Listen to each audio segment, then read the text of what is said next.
Okay, so this is Emil Niculescu. This is my. I'm going to compare 3 websites. One of them is Class Dojo. The other one is Teacher Kids, and the third one is the Super Duper Data Tracker. So first of all, the Class Dojo. So as I said in the VC this morning, excuse my children in the background.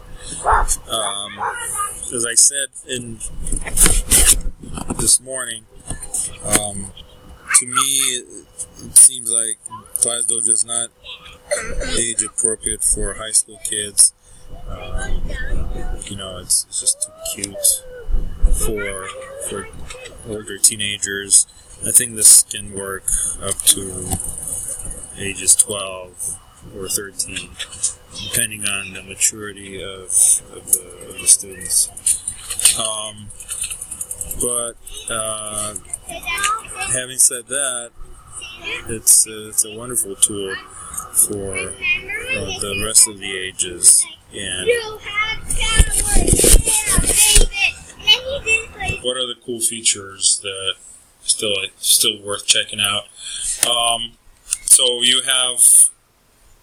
can create a classroom, and I already did that over here. And here I name my students different names. These are the names. There's Amelia, Rico. There's Lucia, Faith. And so when you open each student, a new window shows up where you can add badges for different behaviors, such as being quiet, helping others, and being on task. And you can also add skills that you want to implement. For example, being a critical thinker, or giving great evidence, contributing to discussion, anything. And actually, this part right here does not look childish. The monsters are, unfortunately, I have to say. And of course, you can. There also needs work category of badges. And again, I created one called Work Ethic, but anything can be added there, depending on the teacher and what they want to emphasize. And what's really cool, of course, it's the ability to invite the parents to this website. And again, as somebody who teaches in Dubai said, Danny, that depends on the culture. Unfortunately, not in all. In some cultures, parents they don't feel they should be involved. But I think in the U.S., the parents in general want to be involved. In Asian countries, I heard they also want to be involved.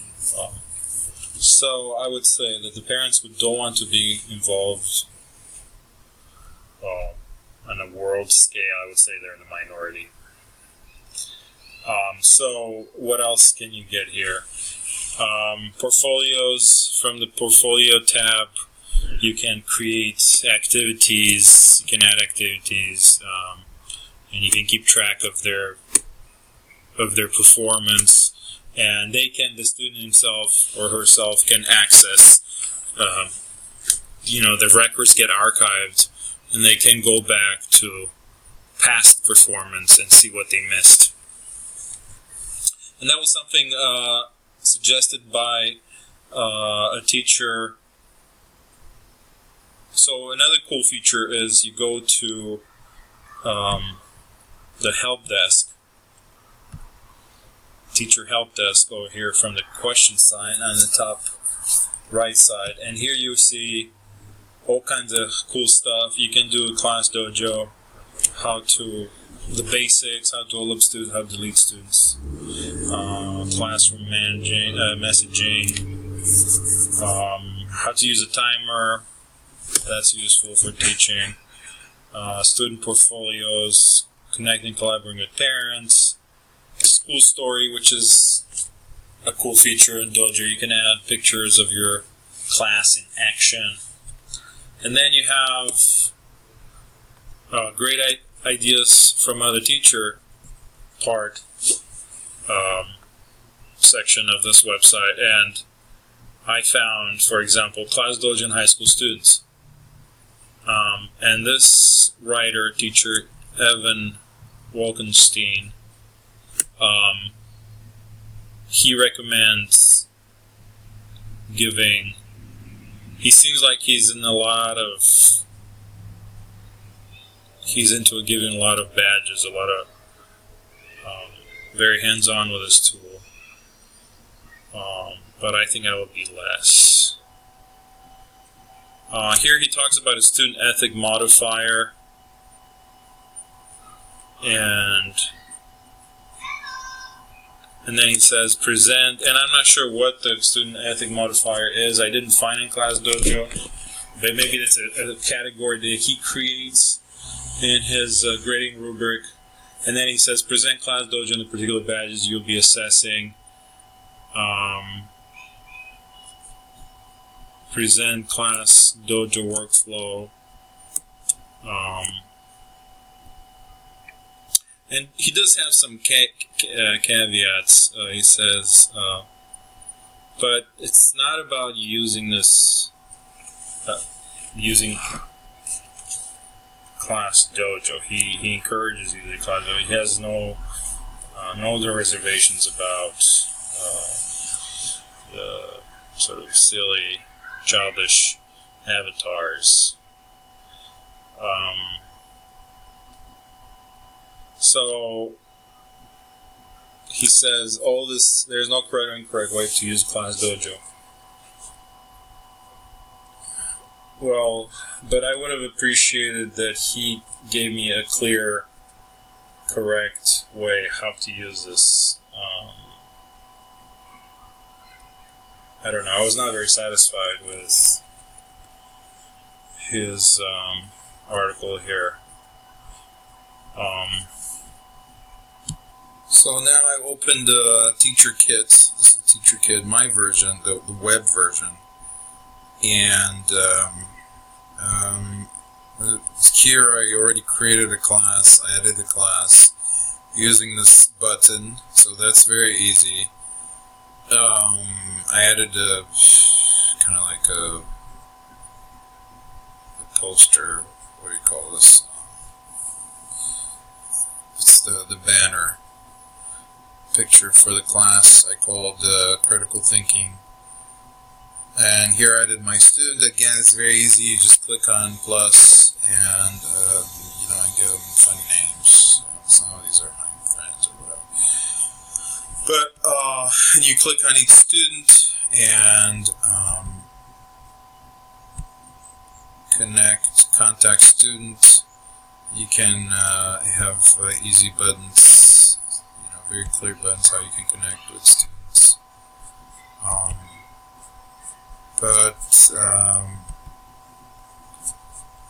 I don't really see how I can add behavior and I can add commands. I go on top here maybe. My students. It's a mystery to me how to navigate and add grades in Teacher Kit. The look, as I said in the VC, the look of Teacher Kit is a lot more mature, unlike Class Dojo, but it's not easy to use. As far as the web version, now I'm looking at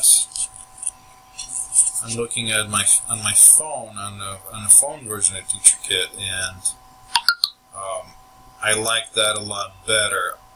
Again, see how this would be useful. So unfortunately I cannot show you what I did here, but basically I opened the app. Again, I created a class. There's a plus button.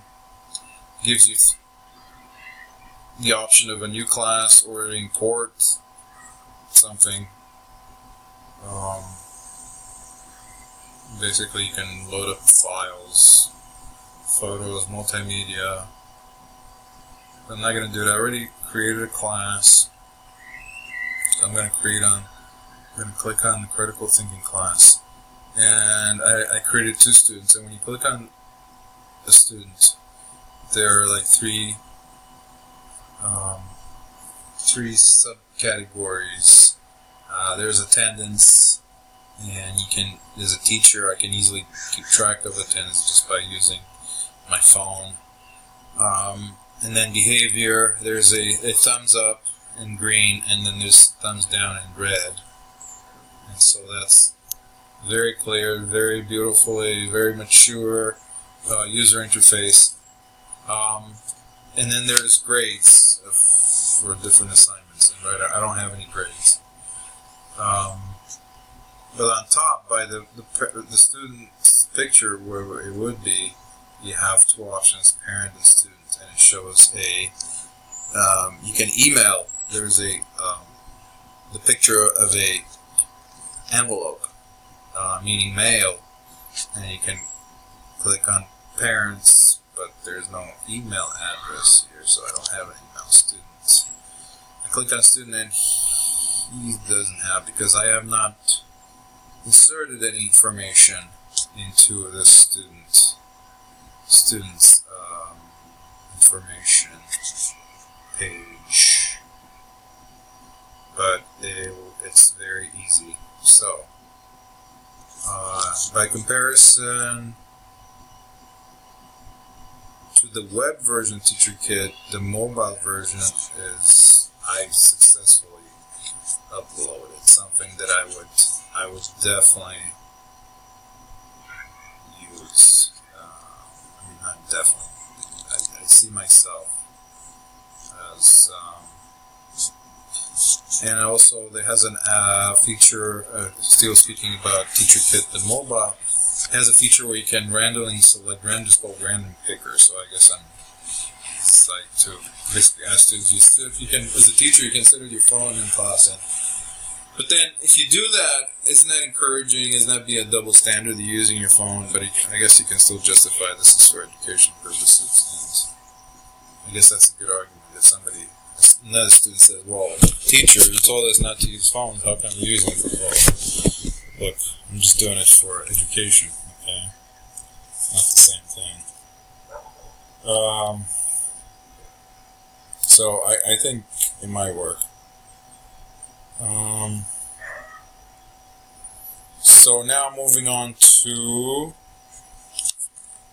the last app. I was going to review the data tracker, Super Duper Data Tracker.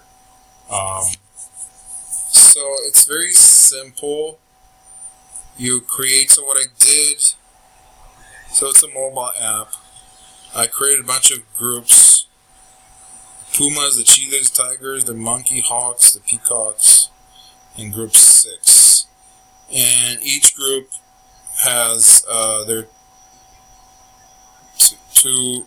a column of your green buttons that says edit on each group, and then there's a red button.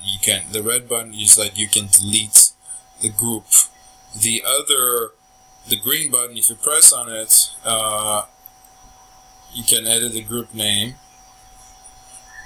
But then something more interesting is when you click on each group. So each group has 4 players. I have 4 players here, and I can click on them, and you can use it for different assignments. You can maybe even for written assignments to count how many misspelled words, whatever some group of student has, and then this spits out data. there is a button called Results, and you click on it, and it gives you